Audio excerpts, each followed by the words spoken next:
Assalamualaikum warahmatullahi wabarakatuh. Saya Yudi Pramuko, tukang donat dari Parung YouTuber tertua di semesta. Saya ada di kuburan ya, tempat orang-orang yang dipanggil pulang oleh Allah. Mungkin sebagian dari mereka yang pernah hidup itu merasa gagah ya, dan ketika mau tiba mereka merasa lemah dan tidak berdaya. 2 hari ini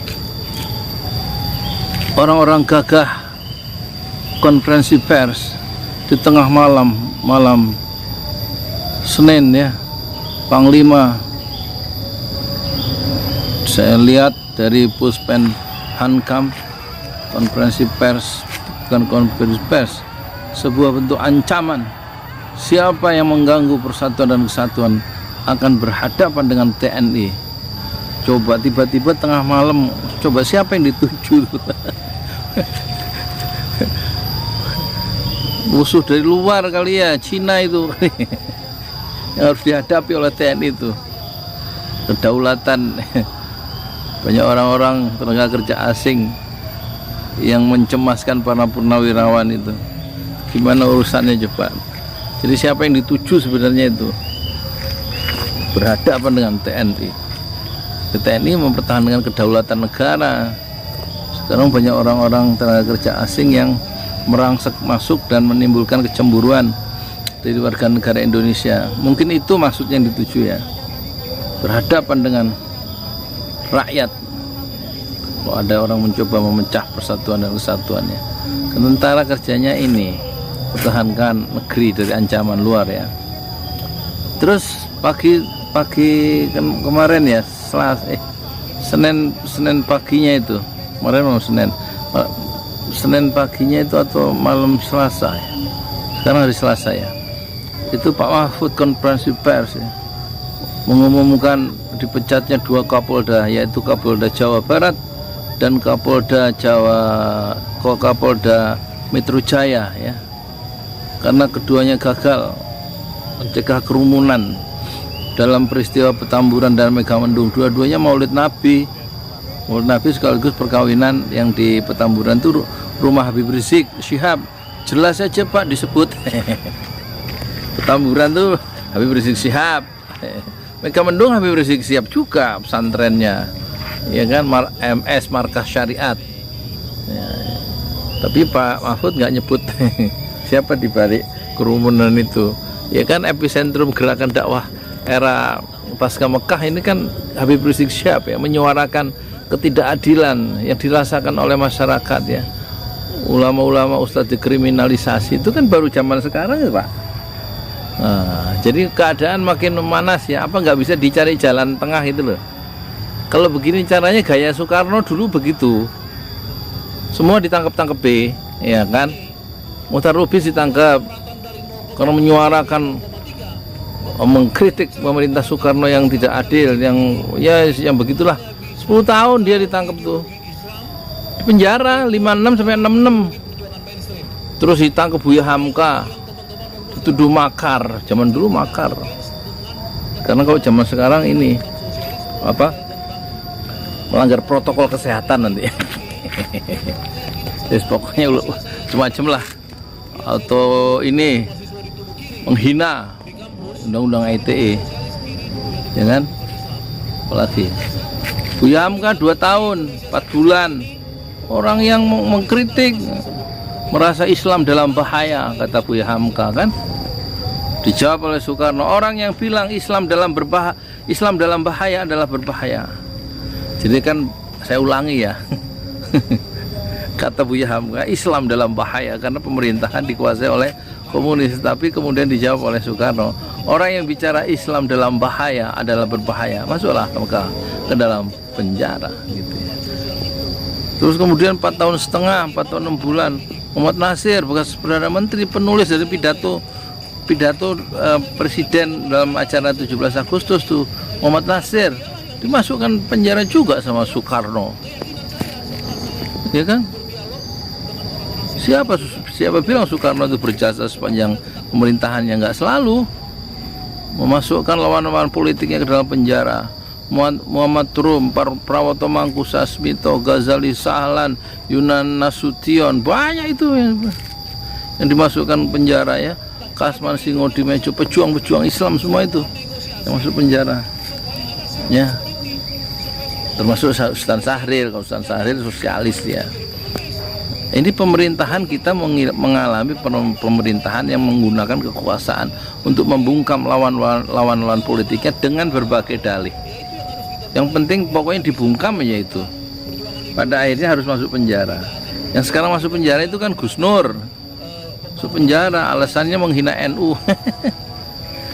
Terus Anton Permana masuk penjara. Itu di Bareskrim itu di Trunojoyo. Saya tahu tempatnya, tapi saya nggak mau masuk. Terus siapa lagi?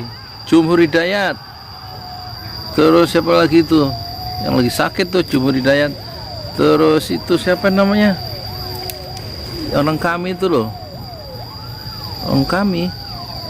Jumhur Hidayat. Oh, Dokter Syahganda Nainggolan sekarang semuanya kena corona tuh di Bareskrim itu. Tanggung jawab siapa? Padahal dulu pemerintah membebaskan narapidana 30.000 orang alasan supaya nggak kena corona tuh, dipulangin ke rumah. Padahal kriminal tuh 30.000 banyaknya.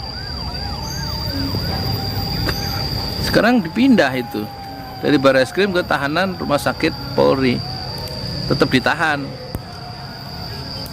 Jadi ada perlakuan yang berbeda ya. Penjahat-penjahat yang nyolong itu, mungkin yang pencurian motor, yang narkoba itu dibebasin tuh 30.000 banyaknya, ada di media online itu 30.000 dibebaskan dengan alasan kesehatan kan, takut mereka tertular corona.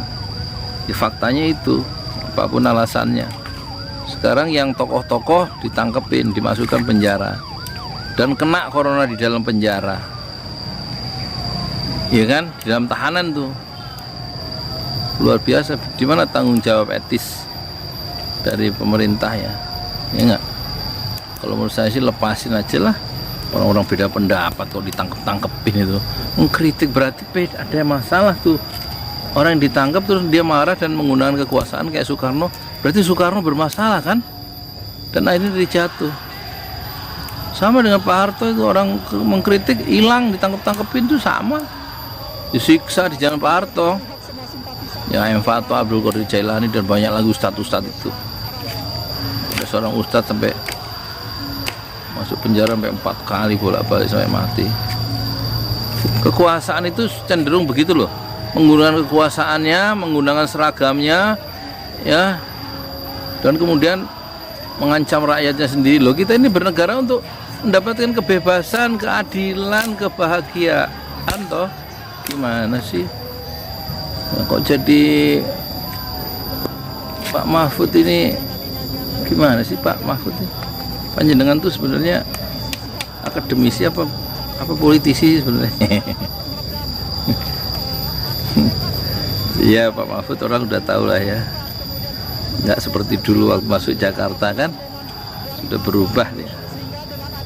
Dan itu jejak-jejak itu ada ya. Kalau di survei apakah orang suka dengan Pak Mahfud? Nanti saya kapan-kapan mau survei ya. Apa alasannya? Kalau suka apa alasannya? Kalau nggak suka apa alasannya? Dalam konteks ini ya, keadilan ya. Terus gitu aja.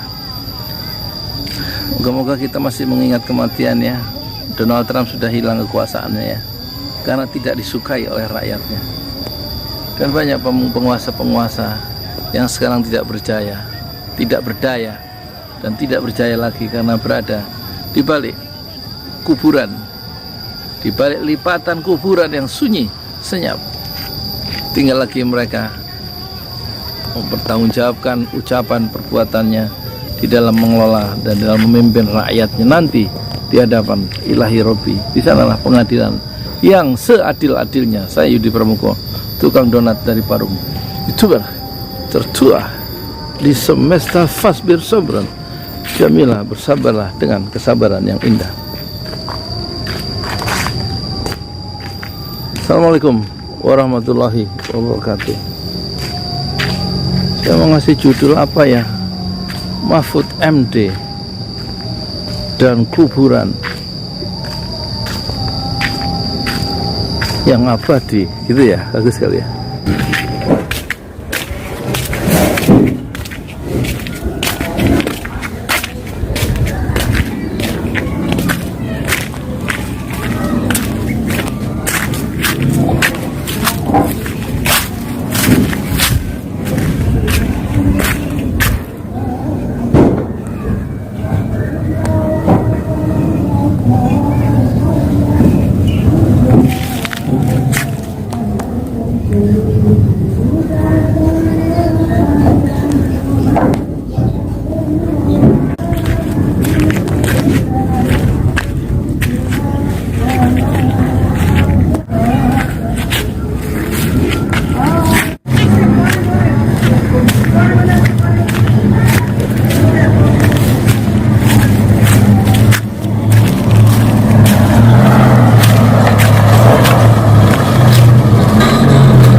It.